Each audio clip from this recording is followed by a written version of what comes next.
Right, ఇవాళ AP cabinet కీలక సమావేశం ఉంది. జిల్లాల పునర్విభజన నుంచి రాజధాని అమరావతి అభివృద్ధి వరకు పలు అంశాలపై చర్చ జరగనుంది. జిల్లాల పునర్విభజన, పీపీపీ విధానం, రిషికొండపై నిర్ణయం తీసుకోనుంది కేబినెట్.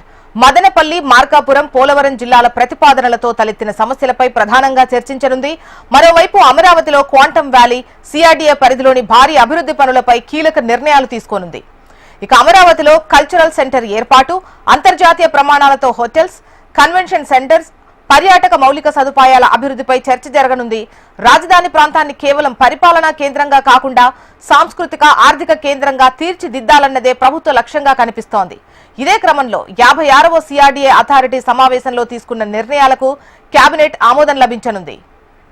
ఇక మరిన్ని వివరాలు మనకు హరికిషన్ అందిస్తారు, ఏపీ బ్యూరో చీఫ్. హరికిషన్, ఇవాల్టి కేబినెట్ భేటీలో ఎటువంటి డెసిషన్స్ తీసుకునే అవకాశాలు ఉన్నాయి? ముఖ్యంగా ఏ అంశాలపై చర్చ జరిగే ఛాన్స్ ఉంది?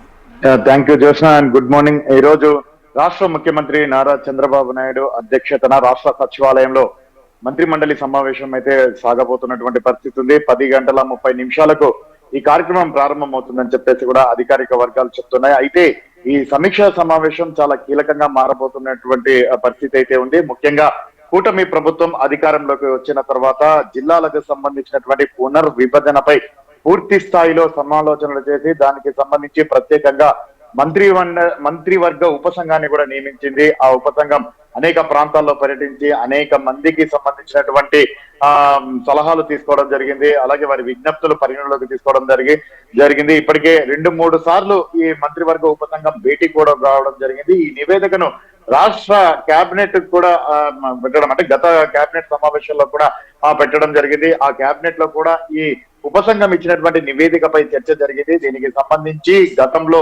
26 జిల్లాలకు అదనంగా మరొక 3 జిల్లాలను ఏర్పాటు చేస్తూ కేబినెట్ నిర్ణయం కూడా తీసుకుంది. దీనికి సంబంధించి అభ్యంతరాలను తెలిపే విధంగా పబ్లిక్ డొమైన్ లో కూడా పెట్టడం జరిగింది. అయితే దీనికి సంబంధించి పెద్ద ఎత్తున దగ్గర 940 వరకు కూడా అభ్యంతరాలు అయితే రావడం జరిగింది. అనేక సూచనలు, సలహాలు కూడా రావడం జరిగింది. దీనిపై మరొకసారి ఉపసంఘం కూడా భేటీ కావడం జరిగింది. వచ్చినటువంటి ఆ నివేదికలన్నిటిని కూడా ఇటు ఉపసంఘంతో పాటు సంబంధిత అధికారులు, ఆయా ప్రాంతాలకు సంబంధించినటువంటి అధికారులతో ముఖ్యమంత్రి సుదీర్ఘంగా సమీక్షా సమావేశాన్ని కూడా నిర్వహించారు. చాలా మార్పులు, చేర్పులు కూడా చేయడం జరిగింది. గతంలో 26 జిల్లాల నుంచి 29 జిల్లాలు, అంటే మార్కాపురం, మదనపల్లి, అలాగే రంపచోడవరం, పోలవరం జిల్లా కేంద్రం, అంటే రంపచోడవరం కేంద్రంగా పోలవరం జిల్లా, మొత్తం కూడా 3 జిల్లాలను ఏర్పాటు చేస్తూ మొత్తం 29 జిల్లాలను ఏర్పాటు చేస్తూ దీనికి సంబంధించి అభ్యంతరాలను వ్యక్తపరిచేందుకు పబ్లిక్ డొమైన్ లో పెట్టడం జరిగింది. ఎట్టి పరిస్థితుల్లో కూడా జనవరి కంటే ముందుగానే నూతన జిల్లాలను ఏర్పాటు చేసి ముందుకు పోవాలన్నటువంటి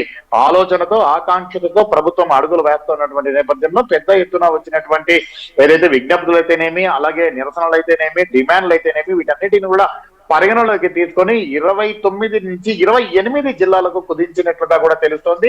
ఈ నేపథ్యంలోనే మదనపల్లి జిల్లాను పూర్తిగా క్యాన్సిల్ చేసి అన్నమయ్య జిల్లాను కొనసాగిస్తూనే మదనపల్లి జిల్లాను హెడ్ క్వార్టర్ గా కూడా కొనసాగించాలన్నటువంటి నిర్ణయం అయితే తీసుకుంది. మరోవైపు కడప జిల్లాలో గతంలో ఉన్నటువంటి రైల్వే కోడూరు, రాజంపేట, రాయచోటికి సంబంధించి గత ప్రభుత్వ హయాంలో అన్నమయ్య జిల్లాను ఏర్పాటు చేసి రాయచోటిని హెడ్ క్వార్టర్ గా కూడా చేసింది. ఈ నేపథ్యంలోనే ఇటు రాజంపేట, రాయచోటికి సంబంధించి హెడ్ క్వార్టర్ గా ఉండాలని పెద్ద ఎత్తున అక్కడ ఆందోళన జరుగుతున్నటువంటి నేపథ్యంలో ఈ ఇరు ప్రాంతాలు కాకుండా మదనపల్లిలో హెడ్ క్వార్టర్లు పెడితే బాగుంటుందన్నటువంటి ఆలోచనకు వచ్చినట్లుగా కూడా తెలుస్తోంది. సో దానికి సంబంధించి ఈ రోజు నిర్ణయం తీసుకునేటటువంటి అవకాశం ఉంది. దానితో పాటు ఇటు కీలకమైనటువంటి ఏదైతే రిషికొండకు సంబంధించినటువంటి ప్యాలెస్ ని ఏ రకంగా అందుబాటులో తేవాలన్నటువంటి గ్రూప్ ఆఫ్ మినిస్టర్స్ నివేదికను కూడా కేబినెట్ లో చర్చించేటటువంటి అవకాశం ఉంది. అలాగే అమరావతిలో నిర్మించబోయేటటువంటి అనేకమైనటువంటి నిర్మాణాలతో పాటు ఇటీవల ఎస్ఐటిపి సమావేశంతో పాటు అలాగే సిఆర్డీఏ నిర్మాణాలు.